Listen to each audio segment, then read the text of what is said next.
মাঠের মধ্যে যেই ঘটনাই হোক এটা মাঠের মধ্যে শেষ হয়ে যায় আমাদের মধ্যে। এবং তামিম ভাই আমার অনেক বড় ভাই, আমার সিনিয়র বড় ভাই, রেসপেক্টফুল বড় ভাই এবং লিজেন্ড ক্রিকেটার।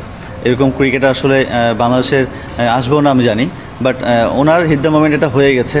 আর আমি ওটা কিছু মনে করিনি অ্যাজ এ ছোটো ভাই হিসেবে। আর আমার উনি খুবই ক্লোজ বড় ভাই আমার, এবং ওনার সাথে আমার খুবই সম্পর্ক ভালো, এবং আশা করছি সম্পর্কটা চিরস্থায়ী থাকবে এবং ভবিষ্যতে ভালো যাবে।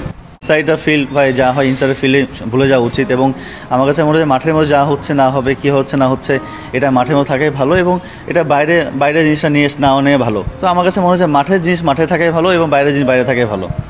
আলহামদুলিল্লাহ, আসলে কামব্যাক বলতে পারেন, একটা নতুন অধ্যায় বলতে পারেন, এটা আমার সাথে যায়। আসলেই প্র্যাকটিস করছি, অনেক কষ্ট করেছি, লাস্ট বিপিএলটা খেলি নাই, কষ্ট লেগেছে, বাট কামব্যাক করতে হবে, ন্যাশনাল টিমে খেলতে হবে, সব কিছু নিয়ে প্র্যাকটিস করেছি এবং আলহামদুলিল্লাহ সোফার ভালো যাচ্ছে ছিল। বাট আনসারেলি হয়তো অনেক সময় ক্লবস করে গেছি। অ্যাজ এ ব্যাটসম্যান তো ক্লবস করতেই পারে, ব্যাড টাইম গেছে, ব্যাড প্যাচ গেছে, সময়টা খারাপ গেছে, গড়ে উঠতে পারি নাই। বাট ইনশাআল্লাহ আস্তে শিখতেছি, বুঝতেছি এবং আস্তে আস্তে স্ট্রংলি কামব্যাক করবো ইনশাআল্লাহ।